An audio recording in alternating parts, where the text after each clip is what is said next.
So in the session that we had in the last class, we started talking about the probability of default under the Basel models, right? So what was the probability of default that we were talking about? So probability of default, as we said, is probably the chances of a borrower to default in the next 12 months, right?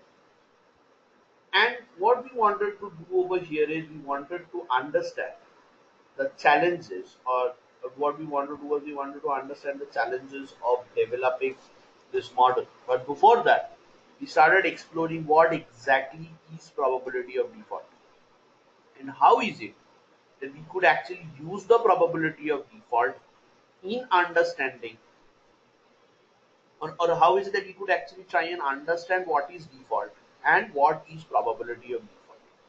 So we saw that in Basel, the regulation that we started talking about in Basel, a default was or an account was considered to be a default if it had the following characteristics, or if it satisfied one of the following characteristics, which was either the account was 90 days past due, or it was written off, or it was a restructured loan account, or it was a payment plan. So over here, according to the Basel criteria, I believe that any one of if the account status fell under any one of these categories, it would be considered as a defaulted account, right? Now, this set of defaults. Now, over here, we are solely concerned with this set of defaults, the account defaults that has happened. The first set of default that has happened was, or when we talk about a set of defaults, uh, the question that comes out is that how and where are these defaults considered, right? So basically, when we are developing a probability of default model, right, a PD model, our objective is to assess the chances that an account will default in the next 12 months, right? So that is what our first objective is. The second case, or in the second case, what we want to do is we want to understand that is that okay, if this account go into default in the next 12 months, what would be their estimated exposure? So over there, we are trying to understand the exposure that a respective account would have at default. And third, what we are doing is we are talking about the chances that the borrower would, and third, that if a borrower has gone into default, what are the chances that there would be some recovery from there, and what would be the loss given default, right? So over here, so over here, what we are trying to do is we have started analyzing from the first question, the first point, that is I have a set of accounts and I want to understand that how many of those accounts, or what exactly are the chances of the account to default in the next 12 months. So over here, what I need to understand is that what are the set of accounts, or what are the set of observations to which we are looking into. So the set of observations that we are looking into are the set of active accounts, accounts which have still not defaulted. So accounts which may go into default in the next 12 months, right? So this is what the observation is. Also, this is what the base should look like. So when we are trying to develop a PD model, right? So our objective over there would be to develop a model on the set of accounts which are active and which remain active in the next 12 months. So they may go default, but they are not written off the books, right? So if they so accounts which satisfy any one of the default definitions are considered to be off-book accounts. We are not in a position to consider off-book accounts. So when we are developing the PD model, we are always considering the on-book accounts. So I'll just come over this once again. When I'm trying to assess the probability of default, when I want to understand whether a borrower will default or not, what are the chances of a borrower to default, then I'll be considering the set of those accounts which are non-defaulters. So the accounts which have not defaulted but are active on the book of the bank. Now, if an account has defaulted, then there is no point in assessing its chances to go bad. I will assess its chances to go bad if and only if the account is active. If it's already defaulted or it's going bad, then that's okay, right? So over here, what we need to understand is that if I'm standing today, right? So I need to ensure that the account is active today, and I'm ensuring that the probability to default over the next 12 months. I'm trying to assess the probability of a borrower to default in the next 12 months. So that means I should also ensure that this account that I'm considering for model development is active in the next 12 months as well. Right. So in the historical data, when I'm developing the model, when I'm creating my dependent variable flag, I need to ensure that the account that I'm using to develop my model must be active in the next 12 months as well, because I'm trying to always predict whether the borrower is uh, defaulting in the next 12 months or not. So to assess this probability, I need to ensure that the model is developed in the next 12 months,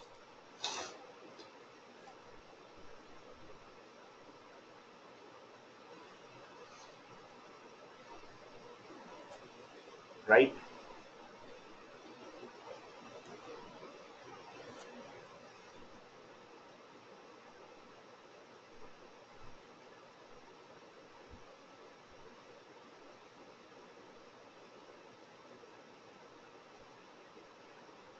Anirudh, is it clear? Great.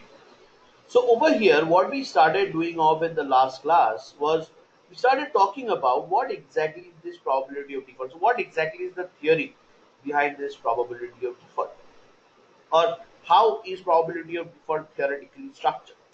So that is what we started doing off in the last class. And in an attempt to do that, right? So we came across the concept of, so we started talking about an obligor I.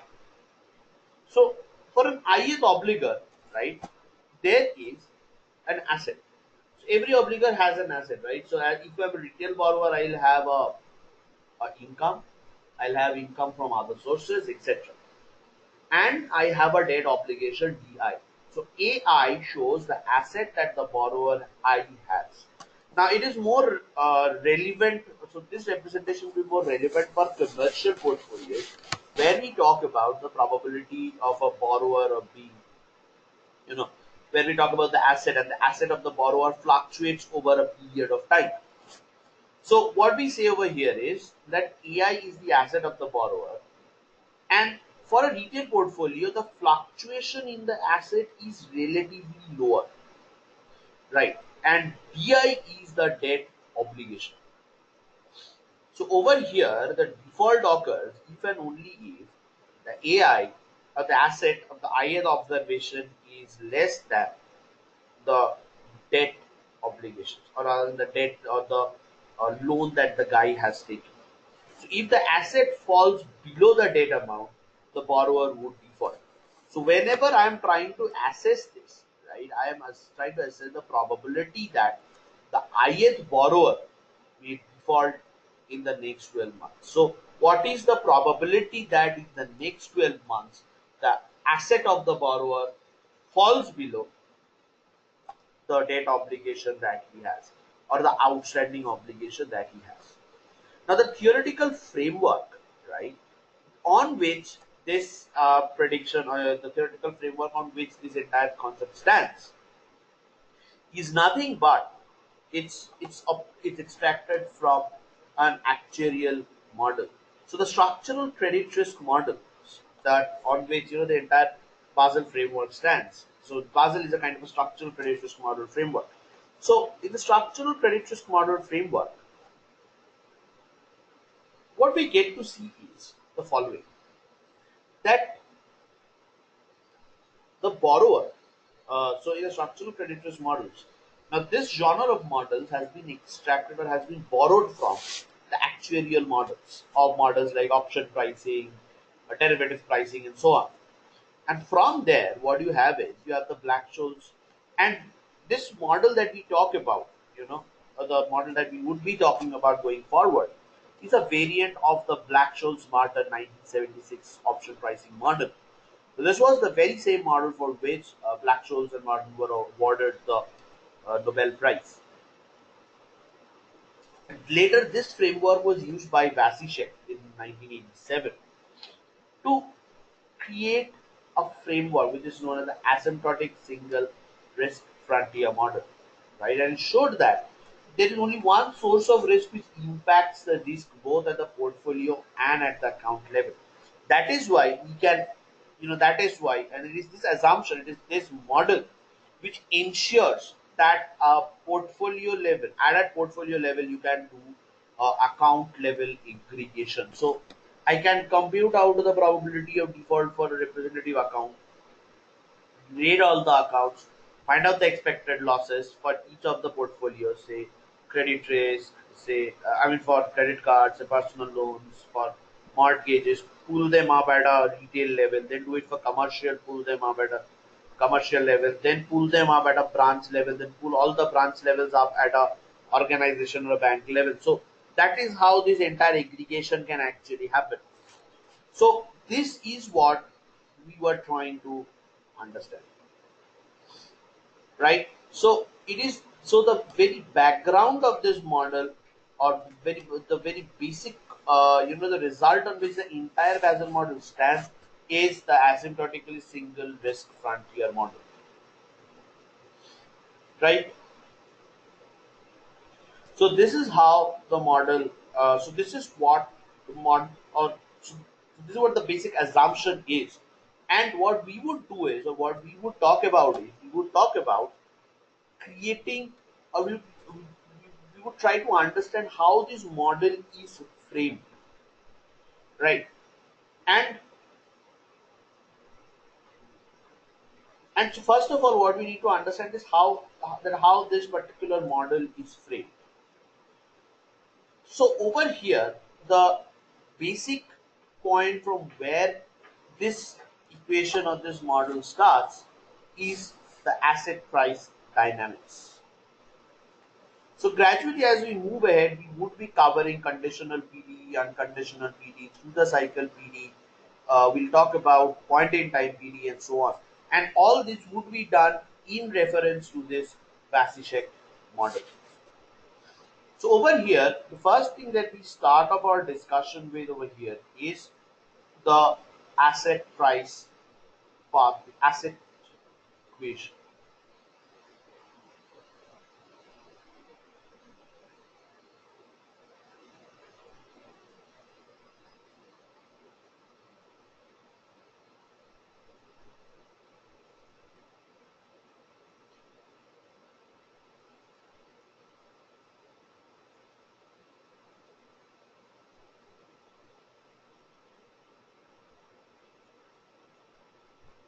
The first equation that we start off with is asset price equation. Now the question that comes out over here is that what exactly is this asset price equation?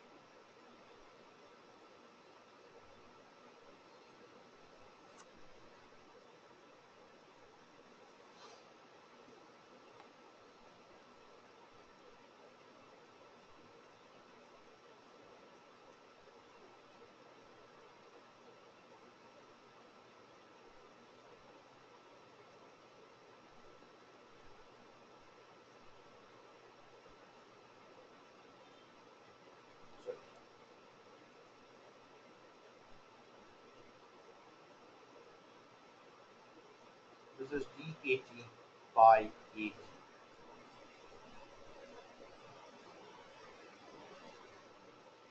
So what is DAT by AT? So if I interpret this is nothing but, very simply spoken, this is nothing but the percentage change in price. The percentage change in the asset price.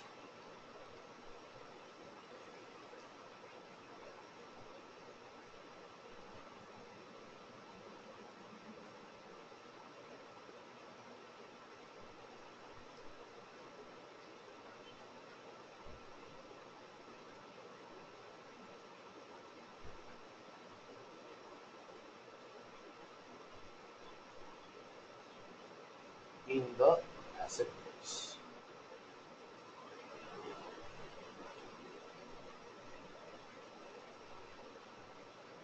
So what is percentage change in the asset price? Percentage change is change in asset price divided by the asset price. This is what is percentage change in the asset price.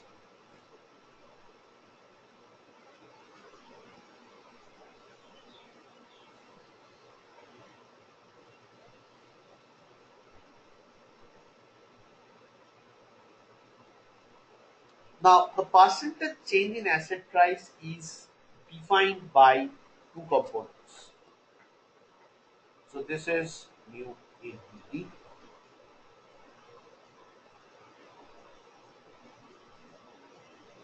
plus sigma A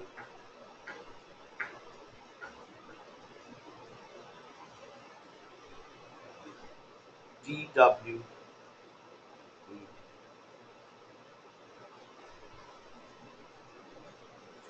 So this is what the asset price equation is. So let us first of all try to understand what this particular part is all about. What is this mu A? What is sigma A? What is dWAT? What is this? What does this mathematical equation mean?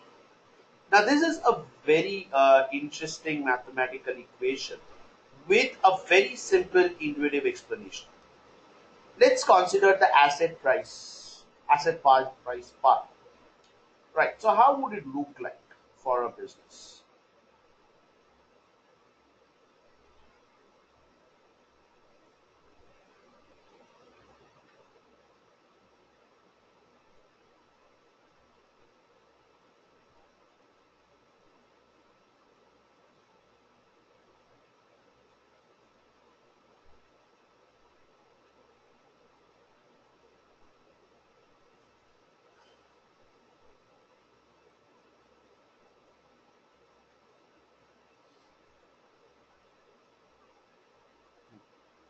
So this is say time.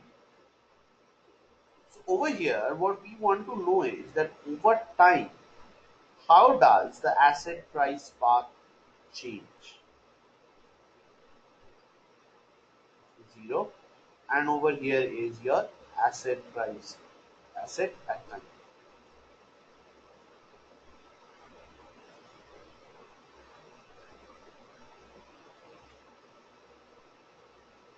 So over here, what we have is the following. Say this is a business, okay? So this owner or this obligor is a commercial obligor. If he's a commercial obligor, what are the things that are going to happen over here? So obviously his business would fluctuate, right? About a mean value, but they will fluctuate.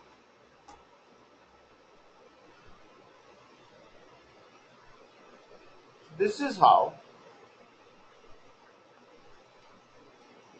it will go, right? But the fluctuation will always happen about a given point or will happen about a given average value. So that average value is this, right? So it will happen about a given average value. So what we'll get to see over here is the following. So what I have is a asset price path, right? And this asset price path is something which will have, or which we'll talk about.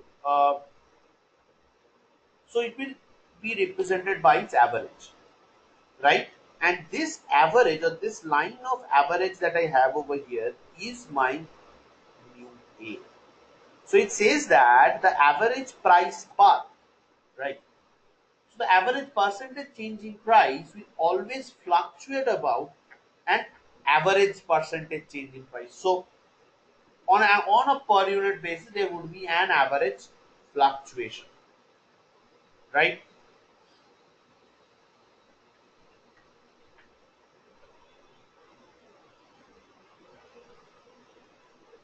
So over here, what you see is that this mu A that I get to see over here talks about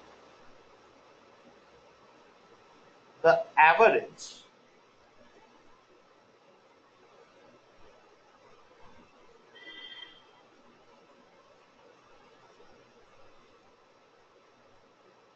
percentage change,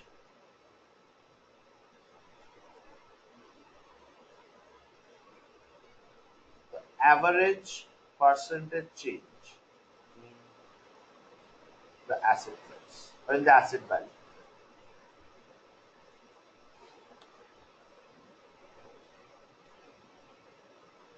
Asset value.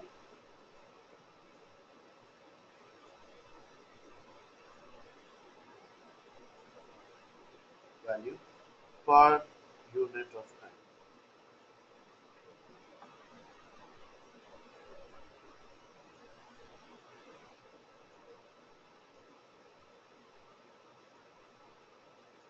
Per unit of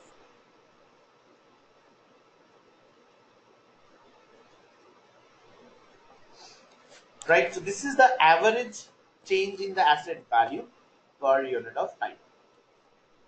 Now over here, the mu A is so over here what I'll have is the mu A is the average change per unit of time. Now what is this dt? What is dt over here? dt is the total change in time.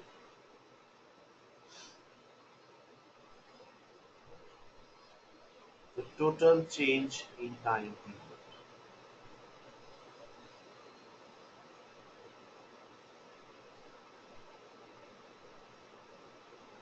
It is the total change in time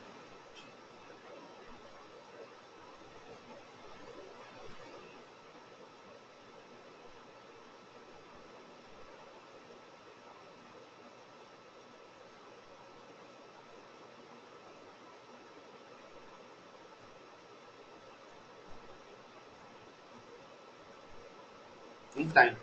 So this is what is the overall idea, that there is a total. So there is a total change in time period. Now what does these two parts mean together? Say for example, over here I say that mu A is 5%. So what I am saying is that in a time period the asset price generally changes up or down, whichever way it may be, by 5%, right? So now mu A is 5%, that is the percentage change in time period is 5%. Now I ask you that, okay, if the average percentage change in the price of the asset is 5% in a period, then in 2 years, what will be the in the next 2 years, what will be the percentage change in the assets price or in the assets value? So the next 2 years is, so I'm standing today, that is time period T, and the dt is 2. So what I want to know is that when the time period changes by 2 years, what will be the change in the asset price? So the total change that I'll observe in the asset price is mu A dt.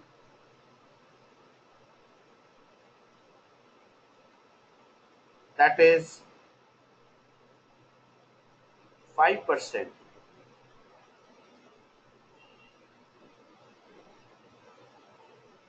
into 2.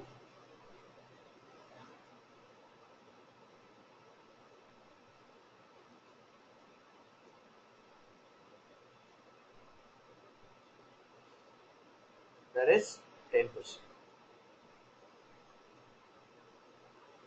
So what I'll say is that in the next 2 years, the average change in the asset price would be, or the average value of the asset would be 10%. So this shows the total change, the total average change in the asset price. So this mu ADT shows the total average change, the total average change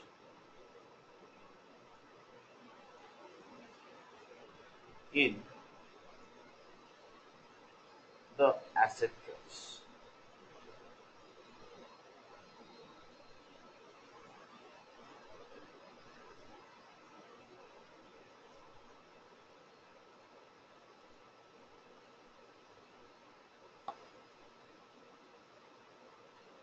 In the asset price, right? So total average change in the asset price. So over here, what we say is that the total change in the asset price is first of all is driven by the average change in the asset price, right? So that's the first thing. So this is where, so this is what the line is. Now we observe that this is the average value or the average change, right? But the actual price change is not driven by only averages. There is a movement associated with it about the average. Now, if there is a movement associated about the average, how will I take care of that? So that is taken care of by the standard deviation. So what is the standard deviation? The standard deviation sigma A, or whatever we call it, right? So sigma A measures the average spread in the distribution. It measures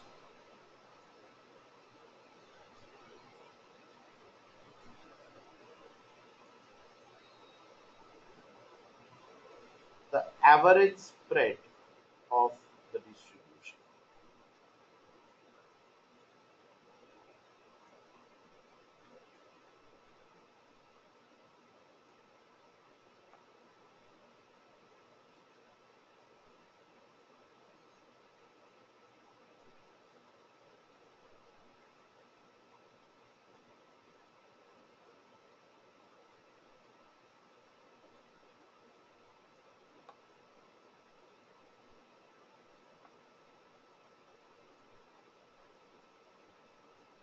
Spread of the distribution.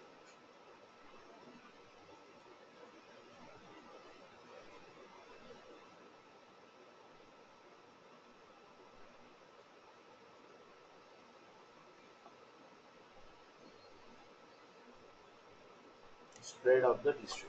So sigma A measures the average spread of the distribution.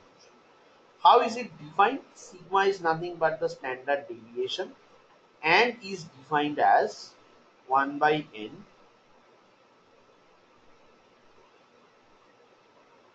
summation xi minus x bar whole square. So it is the sum squared deviation about the mean.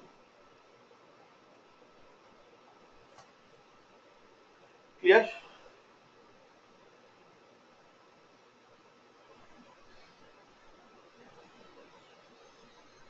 So this part is sigma A. That is 1 by n summation I1 to n xi minus x bar whole square.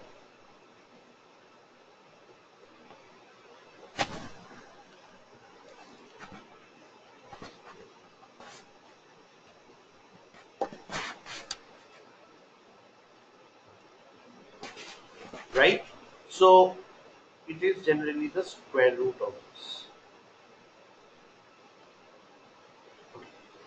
So xi, as we call it, it is the observation. Say, for example, I have 10 values in the variable contain 10 values, right? So x1 is the first value of that variable x. So for example, say I have a variable x like this. right? So which contains values. This 2, 3, 4, like this. So this is something which I can call x1 in the general form. So the first value that the variable x takes.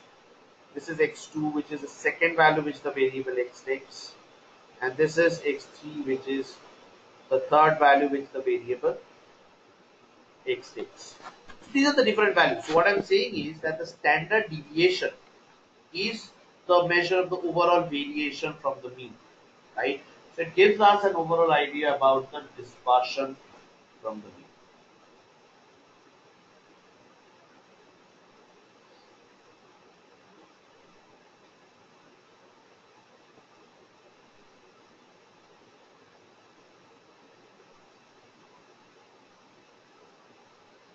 Great.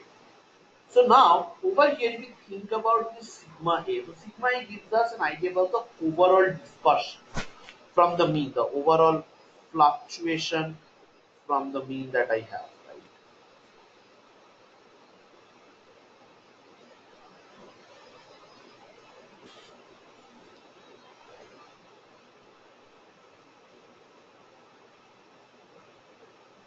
So over here, when I have this fluctuation about the mean, right, the next question that comes out to us over here is that, but this fluctuation is an average value. So this measure is an average measure of dispersion, right? So this is an average. And since it's an average, it's an average.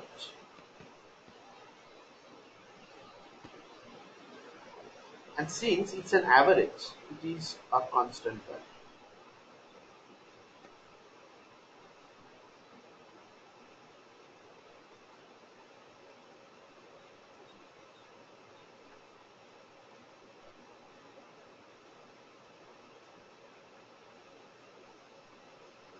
So it is a constant value. Now, if I think about this in a manner, right, you'll see that. So this is a constant value, but the deviation that happens, right, that happens, there are, so the deviation that happens, that's not constant, right? It can happen in different amplitudes.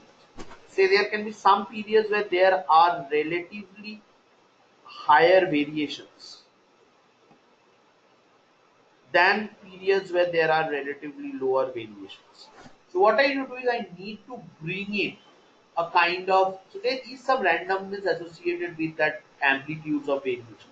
The average variation is sigma A, so that's the average value of the variation. But that average value fluctuates over different points of time because there, depending on the businesses, there can be lower fluctuation. When there is a downturn, there would be a relatively higher fluctuation and so on, right? So we need to create this. So basically there is, if you observe over here, you will see that there is a randomness.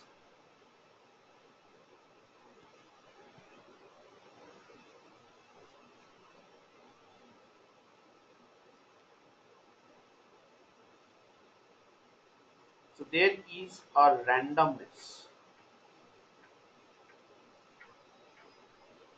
among the values,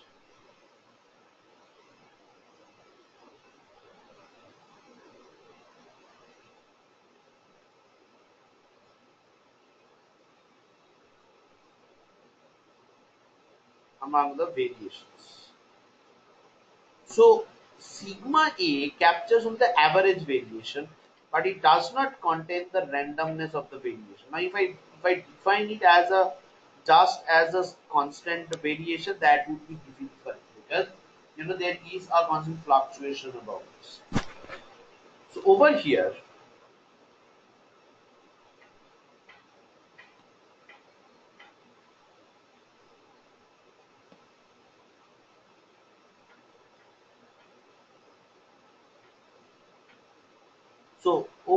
what we use is the Wiener process.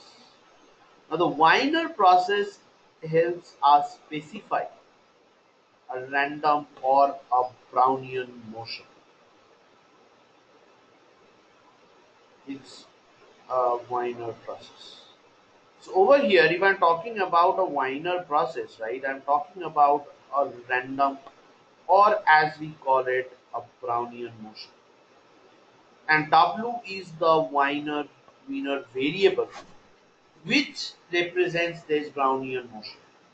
So now this is where the entire story in this equation changes. So what exactly is a Wiener process? Where what exactly is a Brownian motion?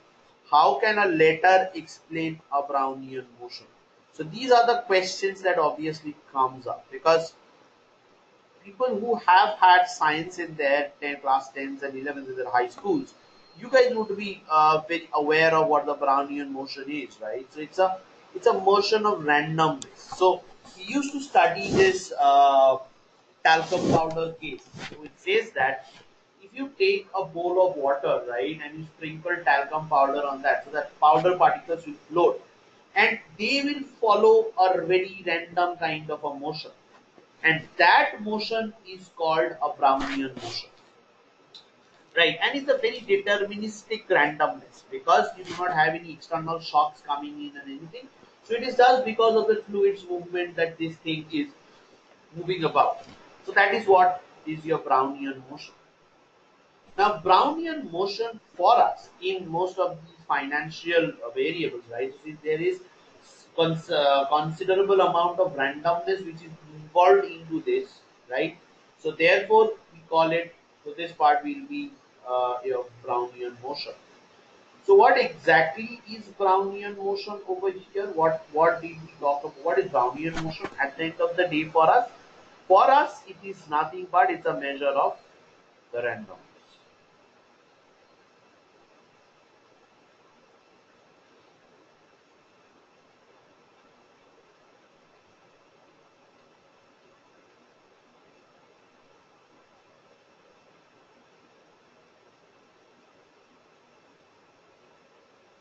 Randomness. So there is Brownian motion and then there is randomness.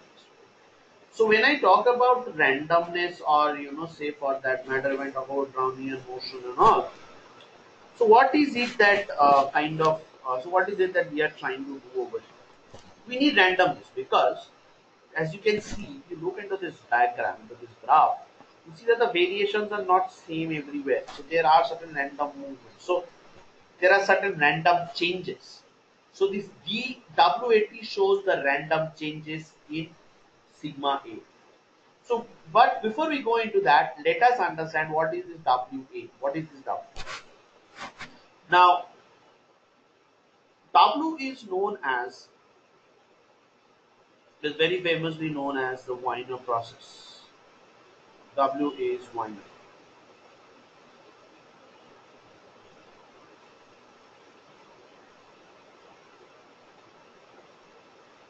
Is the Wiener process.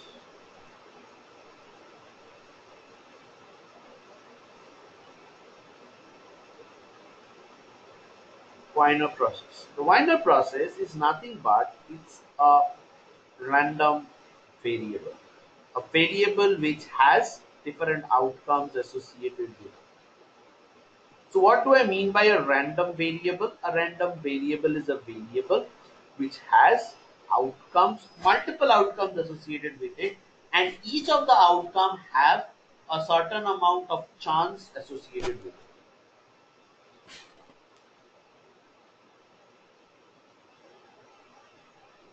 So it's a random variable which is associated.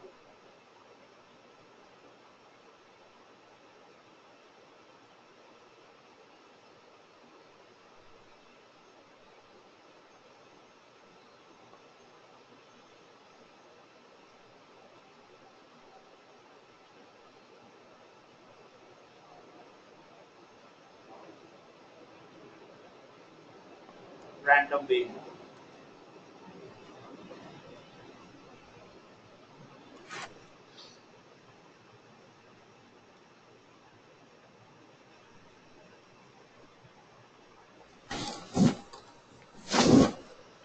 Okay. So a random variable is a variable, as we have already discussed, that it is a variable x which has multiple outcomes. Say there is a variable x which can give you 100, and there is a variable x which can give you mine, and the variable can also give you output -100. You see that there are multiple outcomes associated with this particular variable. Now, if it can give you 100 as well as -100, that means those outcomes do not occur at the same time, right? So, if 100 occurs, -100 would not occur. If -100 occurs, 100 would not occur. Therefore, this X is more like a lottery, right? And it is this lottery that we call a random variable. That is, there is an outcome, as there is a probability associated with each outcome, right? So there is lottery, and it is this lottery. So that means in a lottery there is a probability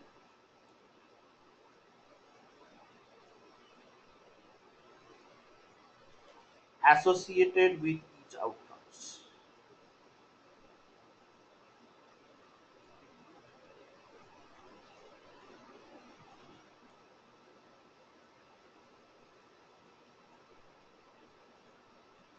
Probability associated with each outcomes.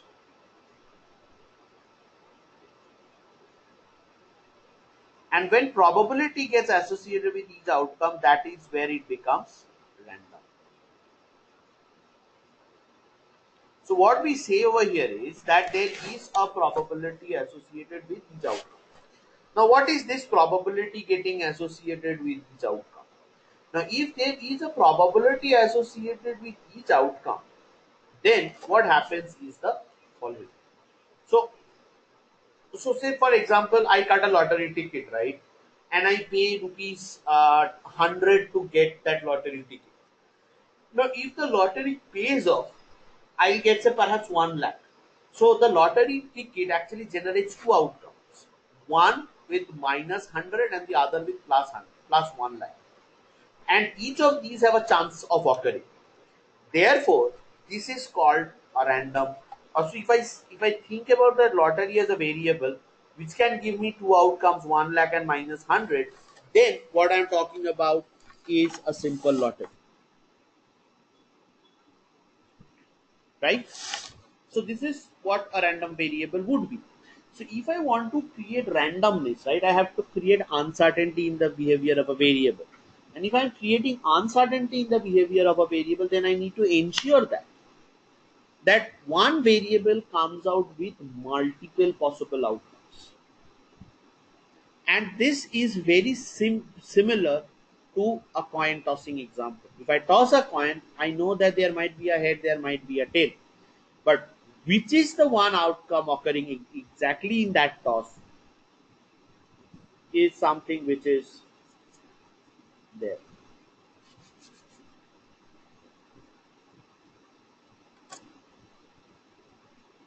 right?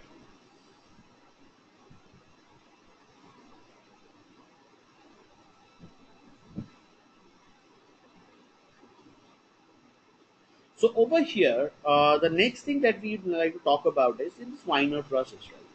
Now, the Wiener process is a more continuous kind of a randomness. Now, think about it like this: that there is a chance that, say, there are say outcomes. Any outcome can occur between 0 to -infinity to +infinity. So a variable is there which gives us any possible outcome. So that is what is continuous randomness. So bringing in a continuity in the randomness, this variable, there is a variable x which can take any value between -infinity to +infinity. That is, there is a variable value attached to it, right? So therefore, so over here, what we want to, or what we need to do over here is we need to understand that, okay, there is, so the variables work it this way. So, so over here, what we need to, so say for example, so let me just concretize this example once again. Say I have a variable x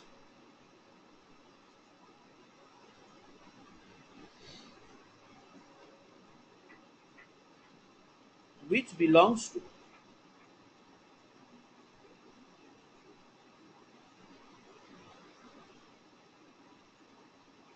minus infinity to plus infinity. So it can take any possible, kind of any possible outcomes between minus infinity to plus infinity, any possible outcomes, right? So therefore,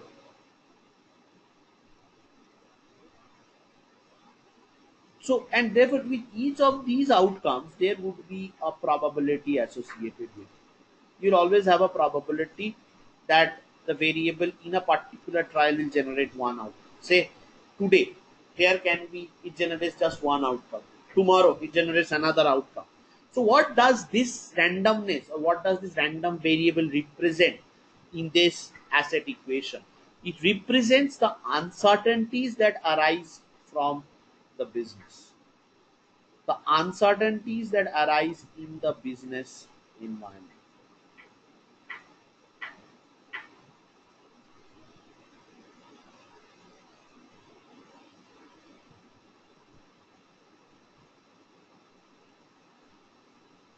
Right, so this is what this is what is the part we call the uncertainties about the business environment.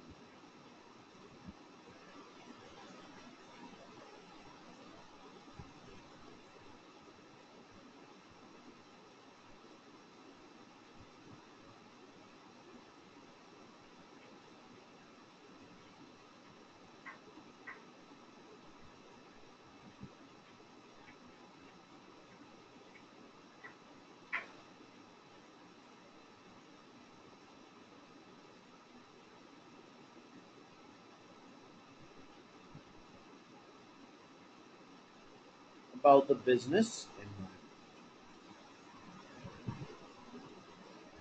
So over here it says that the asset price that I have over there is a function of the average growth in the asset price over time, plus the average dispersion, and the average dispersion, which is in turn affected by by the random changes in the business environment or the uncertainties by the business environment. Because if you think about it, the business's asset prices, right, or the asset valuation would be impacted, or the variation in the business's asset values would be determined by the uncertainty in the business environment, isn't it? So say for example, if I think about, let's think about the cash flow of a business as a asset, right?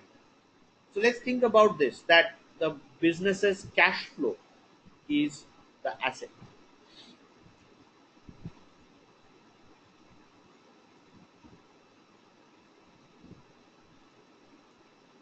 The cash flow of the business is the asset.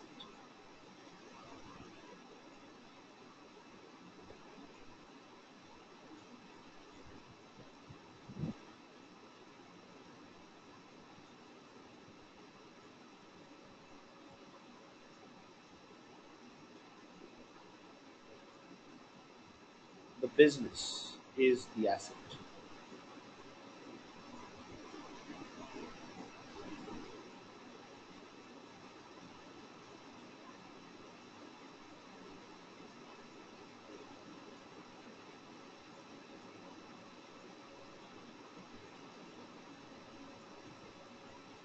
Is the asset. So cash flow of the business is the asset.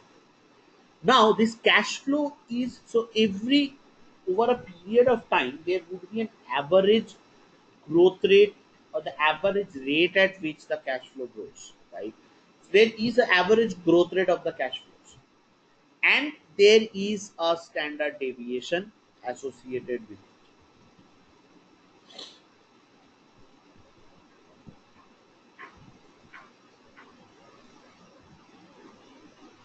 right? Now there would be also a variation about the cash flow, correct? Now if there is a variation about the cash flow, right? So if I have, if I get to see that okay, there is a variation for this variation of this cash flow and so on, then what are we supposed to do? So then what we intend to do over here is the following, that the cash flow changes due to uncertainty in the business condition. So when I see that the the cash flow changes due to uncertainty in the business condition, there I know that okay, this is how the thing should change, and this is how. So it is due to the uncertainty or the randomness in the business environment which is causing the cash flow of the business,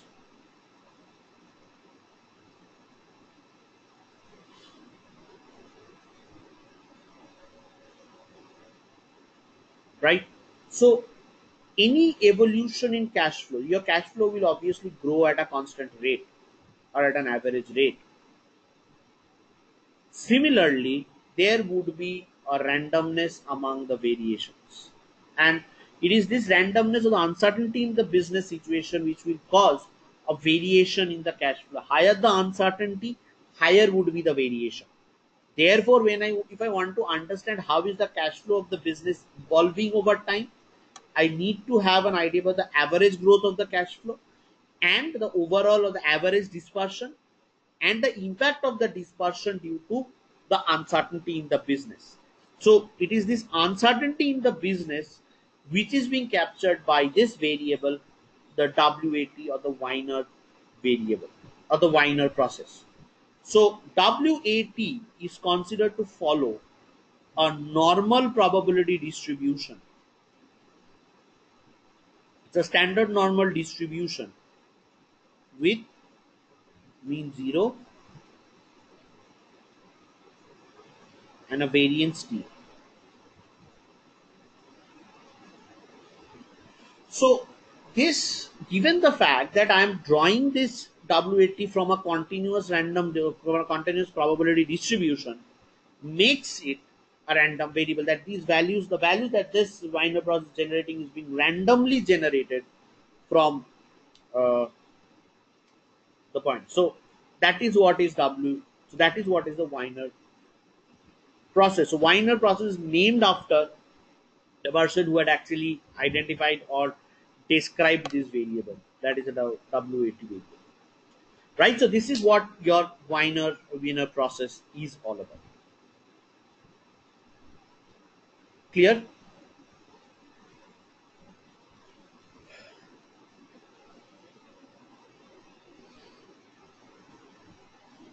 See, so is the equation clear now, right? So if someone tells us to describe the asset price equation, so we be able to describe this irrespective of its mathematical perspective? So what we can see over here in this discussion is that this asset price path, right, is explained or can be explained in a very intuitive manner, and there is an intuitive logic more than a mathematical part which was used to create this equation. So each of these components which have been introduced in the in this asset price equation is interpreted in a kind of what should I say? It's interpreted in a kind of intuitive manner. So is this intuitive identification? I mean, is this intuitive interpretation clear to us? Any questions up to this point? Preeti, Karan, Vishal, Kumar, whoever is there in the session. Yes, Anirudh.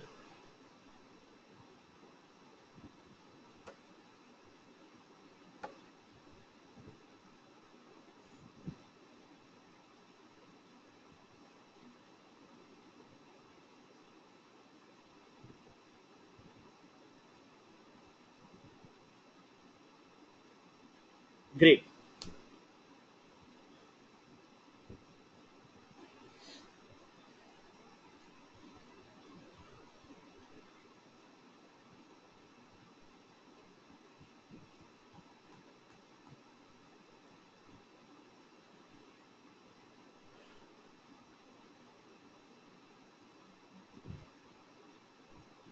Okay. So now from here, we need to understand. So over here it shows the percentage change in the asset prices. Now coming to the next part of the equation.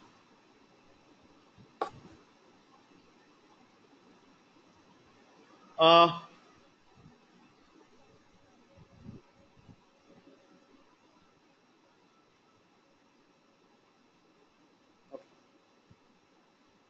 so what we need to know over here is that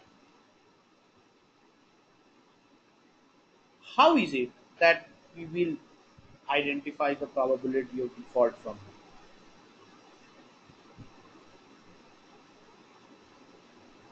Okay, so Vishal has a question over here. I'll just take that up before I move on. So he asks that just for a confirmation, this equation reflects the asset price movements in an uncertain environment. Right, Vishal. That this represents a percentage change in the asset price, or how would the asset prices evolve, where it is where the asset price has an average rate of growth, constant average rate of growth over time, overall deviation, and there is a deviation in it, and there is and the deviation is also driven by certain business uncertainties. So in a way you can say that it talks about the asset price growth in, yes, in a situation where there are fluctuations which are driven by business uncertainties. You can say that. Great. So after this is done, right? So what exactly will be our probability to default? So the probability of default over here for a borrower is nothing but it is the probability that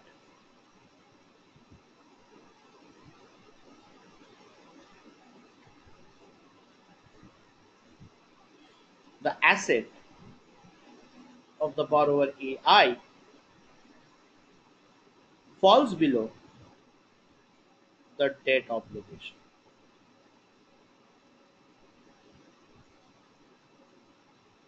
in the next 12 months. So this is precisely my probability to default for IF borrower.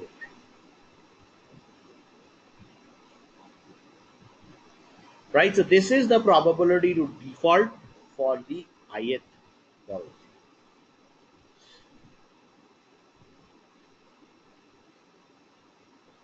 Clear? So now, what is the next ask that we have over here? What is the next big ask? The next big ask over here is that I can see that. So for this, I need to identify the equation on this. So what is the equation for AI, or what is the equation of the asset path? What is the equation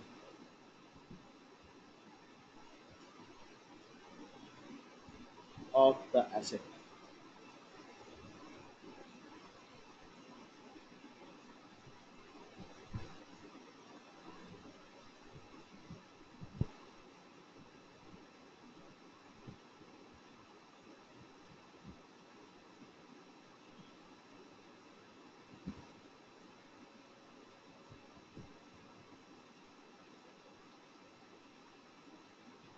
What is the equation of the asset? So over here, when I talk about the equation of the asset path, right? So what is this equation? So the equation over here is the following: that I need to identify, or I need to create this equation. So this equation needs to be derived. So this asset path, the borrower, needs to be derived. And from where do we derive this asset path AI? So this asset path AI needs to be derived from your this thing below. It is needs to be derived from this asset price path or asset price equation. The equation talks about the growth rate or the percentage change in the asset path, and from there we need to derive equation for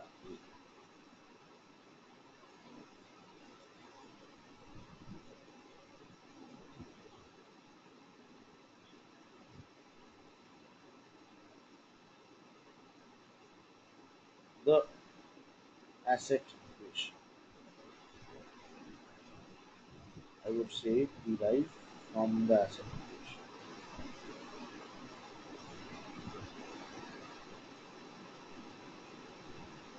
asset.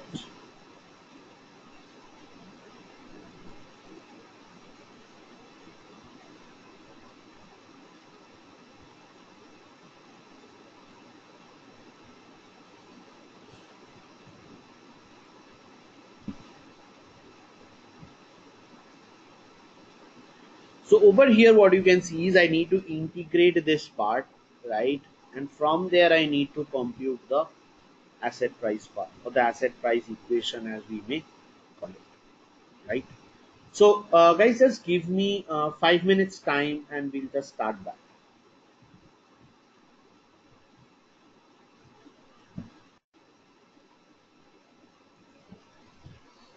Okay, fine. So, as we were saying that, so this is what the next thing that we need to do is we need to derive the equation of the asset price path. So over here, what you can see is, or what you can see has been defined over here, is kind of the percentage change in price, right? So from here, what we need to do is we need to derive, right? We need to derive the original or when you derive the asset price AT or AI, whatever you call it. So I need to know that what is the asset price or what is the so how would I determine what are the factors that would determine the asset price of a borrower at the TH time point. So over here, all that we can see is based on the, so over here, it's not based on the percentage change. So all I can see is that these are the factors which affect the percentage change in the asset price. Now from there, what I want to do is I want identify the not the percentage change in the asset price, but I want to find out the change in the asset price, or I want to find out the path of the asset equation, right? How is it that the asset price equation is determined? What are the key factors in doing identifying that? So for doing this, so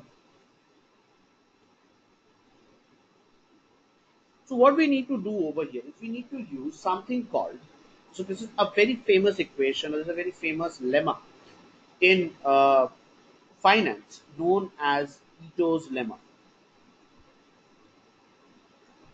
So from a first order derivative equation, so if I have an equation which has, in this form as a percentage change in price, right? The percentage change. So that is estimated, or that is captured, or that can be converted to obtain the asset price equation to something called Ito's lemma. So Ito's lemma is a equation, or it's a algorithm, or it's a or it's a mathematical framework which helps us derive the variable AT, the equation path of the variable AT, from this differential equation that we have over here. Now, from this equation, which shows the rate of change of the asset price path, we can use the, on this equation we can use the Ito's lemma, right? And from there, what we can do is we can actually identify the, the path of the equation, Ito's lemma, right? So over here, Ito's lemma is something like, uh,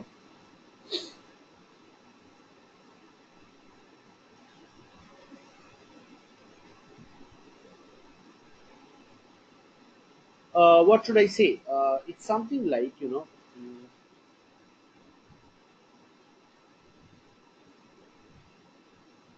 it's something like this. So it's a mathematical equation. So using this mathematical equation, we can actually get out the function. So over here, BAT by AT, or the percentage change in the price, can be defined as d log of AT. Now, why am I saying this is a log of AT or something like that? So before I go into the Ito's lemma concept, just let me ask you one thing. How many of you are aware of the basic concepts of derivatives? So what exactly is a derivative? How many of you know a first order derivative, second order derivative? How many of you have done basic calculus? Be it in your school days, your graduation days? How many of you?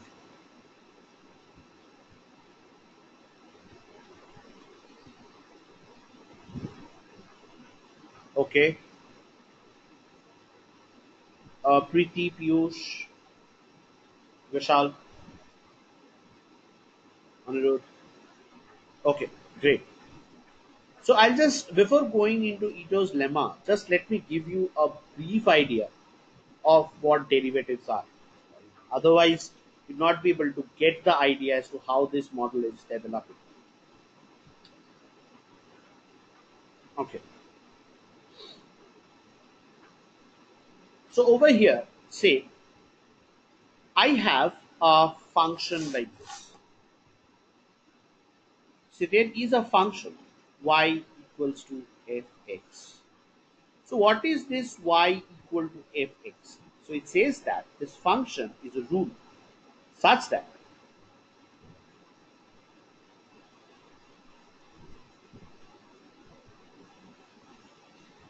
so y equals to fx is a rule such that, where you have, so given a value of the independent variable x, you will get a corresponding value of y.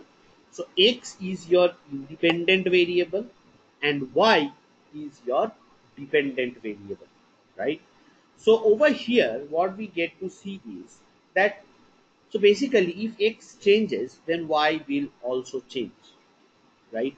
So this relationship or this specification talks about a mathematical causal relationship, causality. So this is known as a function.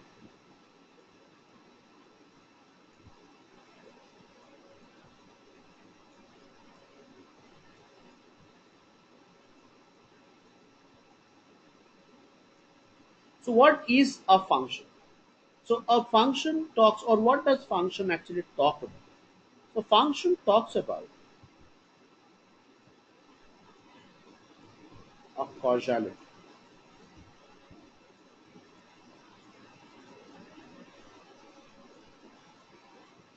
about a causal relationship. So it talks about the concept of causality. How is X causing Y? So if X changes by 1 unit, what would its impact on Y be? Then by how much or what percentage will Y be changing? So this is known as causality.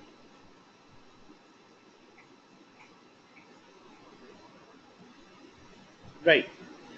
Now after this, the next question that we need to answer ourselves is, then if X changes by a certain percentage, what would be the percentage change in Y?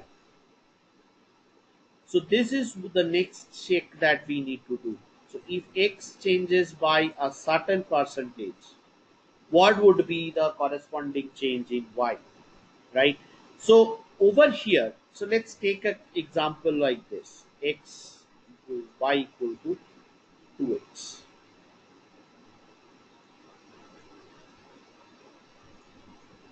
So when X is 1,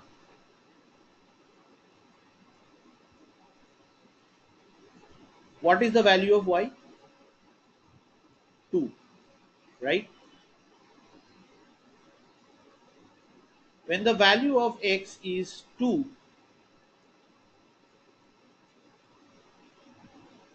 the value of Y is 4,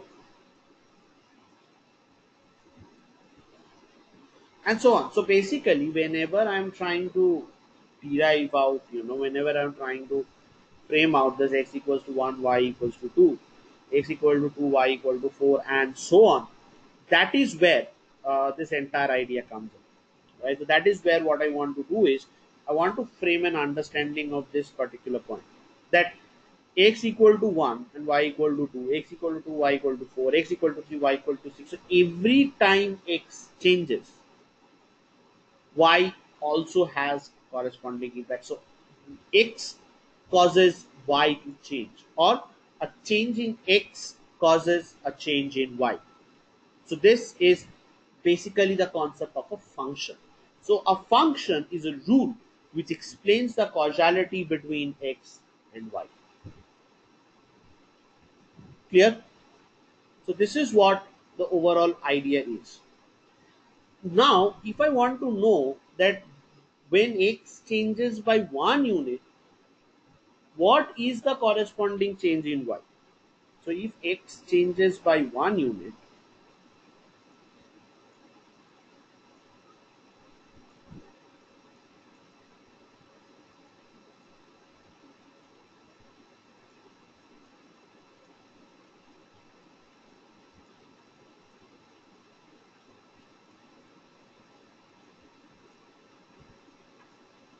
X changes by 1 unit.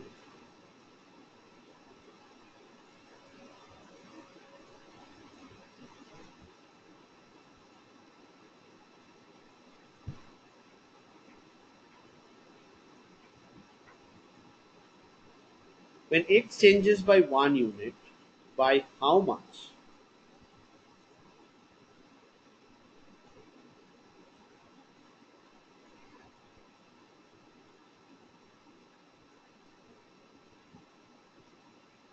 Does Y change?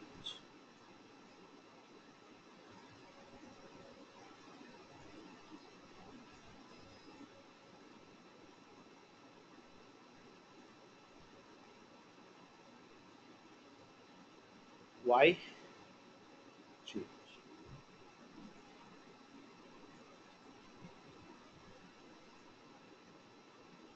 So X changes by 1 unit. Then if X changes by 1 unit, how much by how much does Y change? So this is precisely what we are trying to do over here.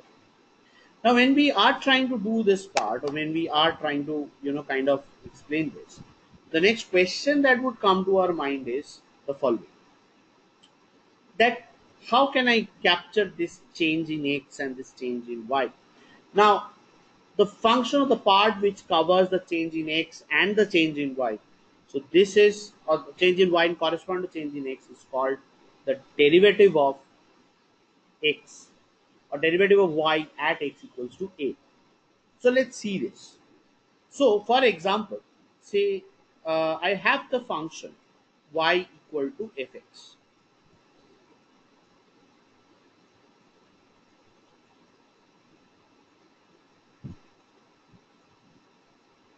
right?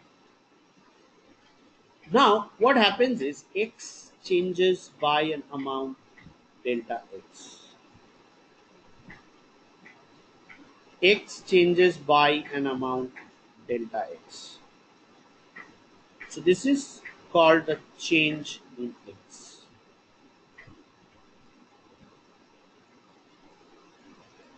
Your change in X. And Y correspondingly changes to an amount delta Y.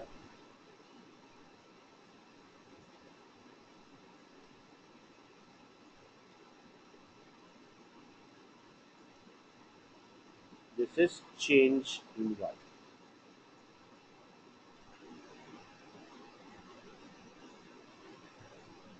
So when X changes by an amount delta X, Y changes by an amount delta Y. So how would this actually work?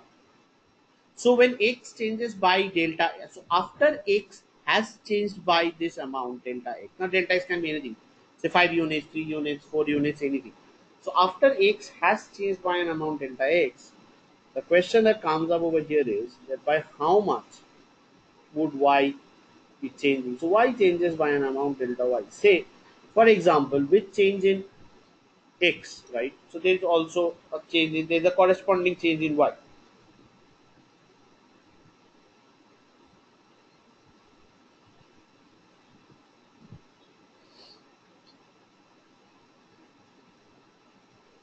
There is a corresponding change in Y. So how does it look like? So after the change in X and Y has occurred, it becomes Y plus delta y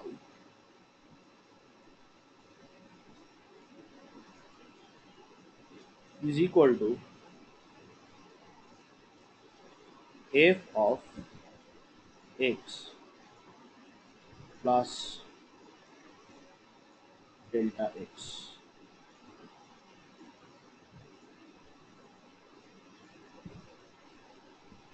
So y plus delta y, so that is where x plus delta x. So now what is the corresponding change in y? How do I identify that? So y is not change in y is nothing but delta y.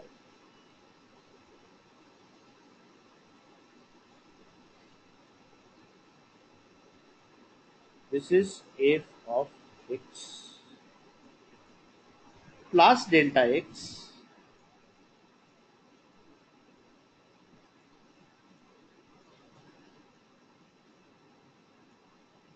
minus y. So f of x plus delta x is the final value of y after changes happened, and the initial value was fx.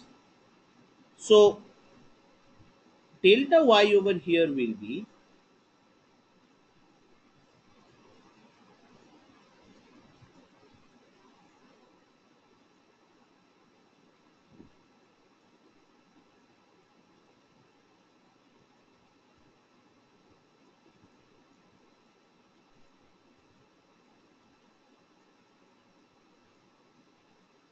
right.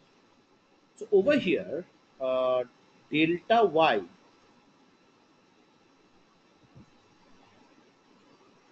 is this. So now, how is it that I can say, or how is it that I can compute the change in y that is expected when x changes by 1 unit? What would be the change in y corresponding to the change x by 1 unit? So over here, see, when x changes by delta x, the corresponding change in y is f of x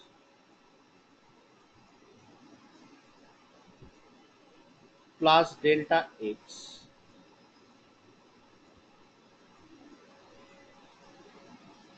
minus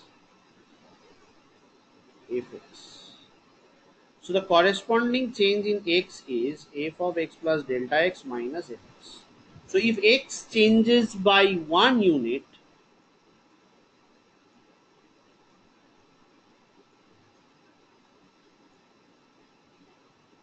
if x changes by 1 unit, then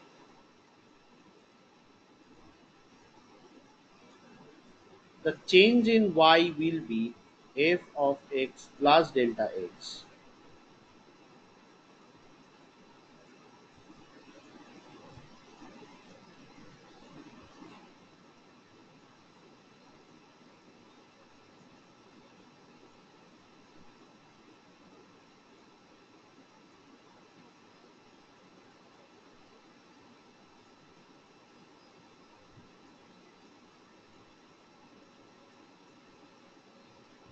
Delta x.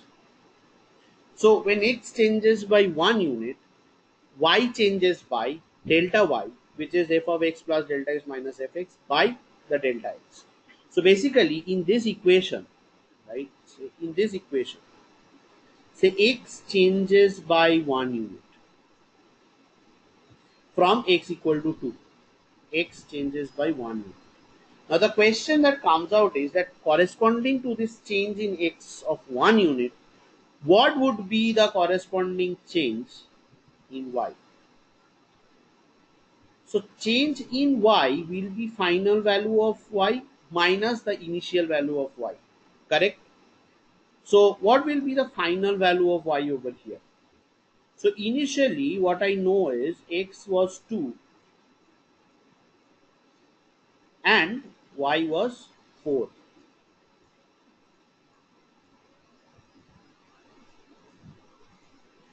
Now x changes by 1 unit. Delta x is 1 unit. Or say delta x changes by 3 units. Let's do it like this. So then what is the change in y? So first of all, what we need to do is to find the final value of y. So to find a change in y, we need to identify the final value of y. So over here, the final value of y is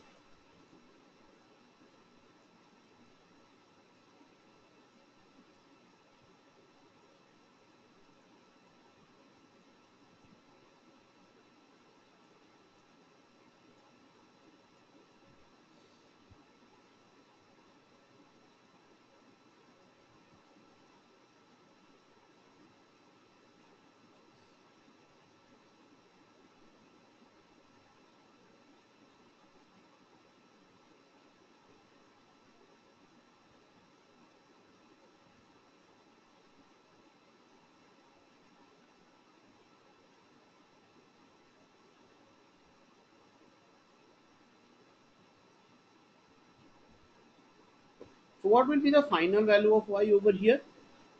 So the final value of y is f of x plus delta x.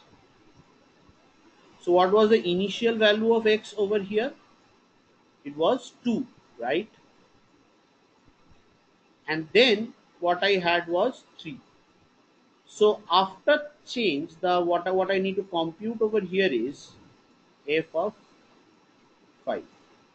Now what is the equation over there? Y equal to 2x. So the final value of y final will be 10, right? So the value had increased from 2 to 5. So the value of y has increased from 4 to 10. So what is the change in y over here? The change in y is delta y, which is f of x plus delta x minus f of x.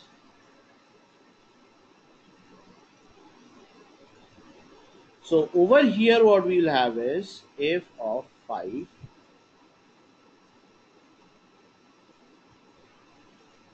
minus f of 2.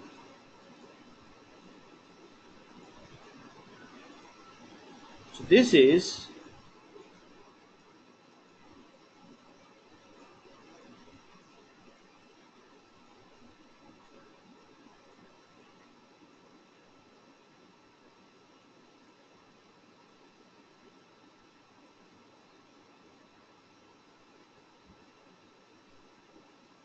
so over here what we have is f of 5 minus f of 2, which is 10 minus 4, which is equal to 6.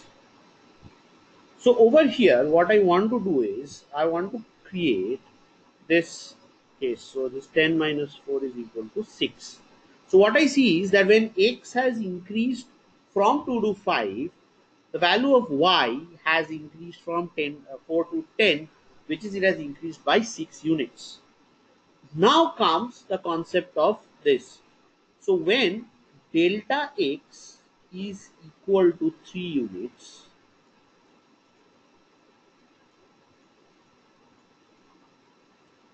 what is the corresponding change in y? So the corresponding change in y is 6 units. So if x changed by 1 unit, that is delta x is 1 unit,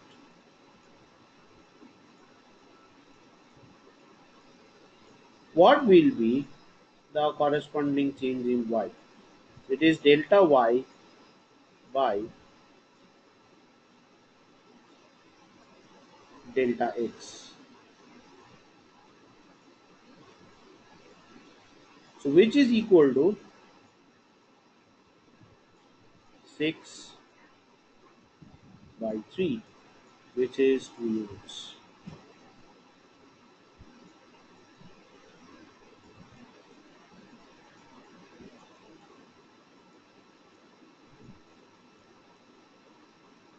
Two. So for every unit change in x, y will change by 2 units. So this is what is the concept of derivative. So it shows the following, that delta y, change in y with respect to 1 unit change in x, is nothing but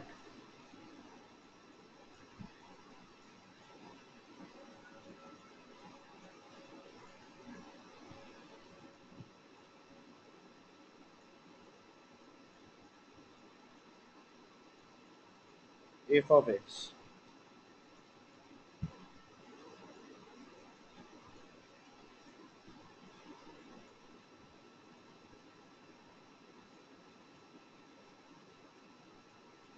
by delta x. So over here, delta y delta x is equal to f of x plus delta x minus fx by delta x. So this shows the rate of change of x or rate of change of y corresponding to 1 unit change in x. Now over here, the example that I have used, I have shown that the x changes by a large amount. It's quite a large change. So if x changes by, however, if the change in x is very less, if delta x tends to 0, that is, the changes in x is very small, right? Because the objective of calculus is to compute, or is to take up, or to identify the small percentage changes in x, right? So delta y delta x, so f of x plus delta x minus fx by delta x. Now what if this delta x is very less? So if it's a very small change, say x changes by 0.00023, so what would be the corresponding change in y? So that is why we are using delta x tends to 0. So what we say over here is that when delta x tends to 0, or when the limit of delta x tends to 0,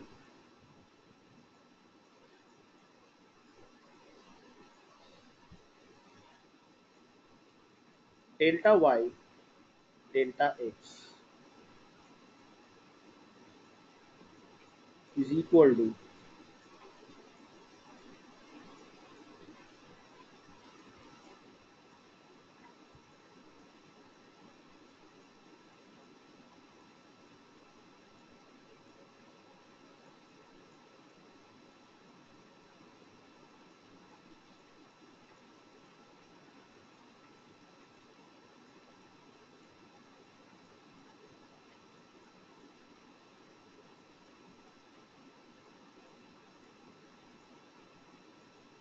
by delta x. And for this very small changes of x, the rate of, when we compute the rate of change of y correspond to very small change of x, what we get is dy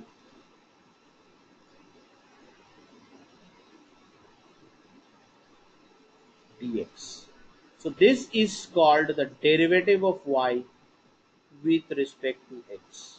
So a derivative of y respect to x tracks the percentage change in y, or the rate of change of y with respect to change of x when x changes by 1 unit, or it tries to find out the change in y that we have respect to 1 unit change of x. So this is called the derivative of y with respect to x. So just a word of, just a small note, guys.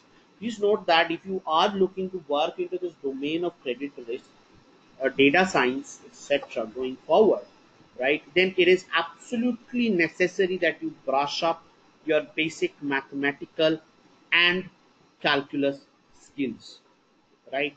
So because be it these classical methods, or as we go forward, when we talk about optimization algorithms, So that is where the basic concepts of calculus would come in very handy, right? So when we talk about error minimization, when we talk about minimizing the sum squares of errors, when we talk about minimizing the logistic regression equation, and when we are talking about optimization algorithms or neural networks or anything, that is where we need to have a clear cut understanding of these models, right?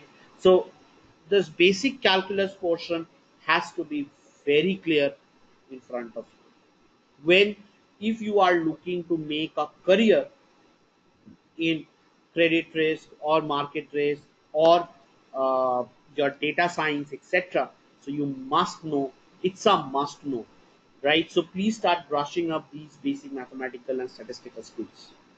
The statistical side of things I'll take care of during the sessions, but the basic mathematical parts you have to be very aware of it.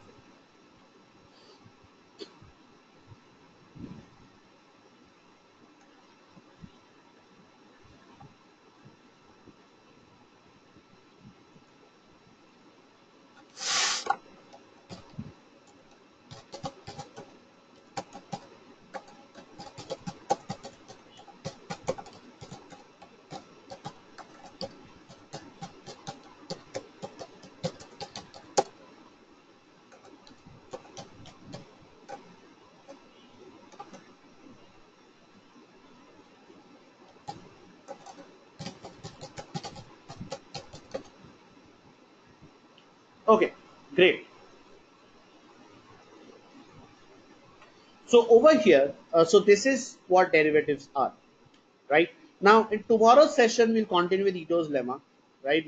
We'll go and we'll visit the structure of what is a TTC PD, what is a point in time PD, etc.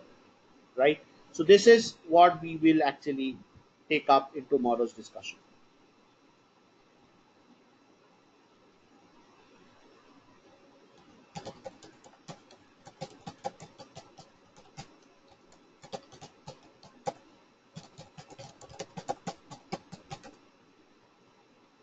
Okay, so in tomorrow's discussion, we'll be talking about the Ito's lemma, and we'll see how this framework goes in explaining the point in time PD and the TTC PD. So this is where this particular part would be that this particular part would be taking us to next, right? And over there, we'll discuss the details of the two rating philosophies that Basel talks about.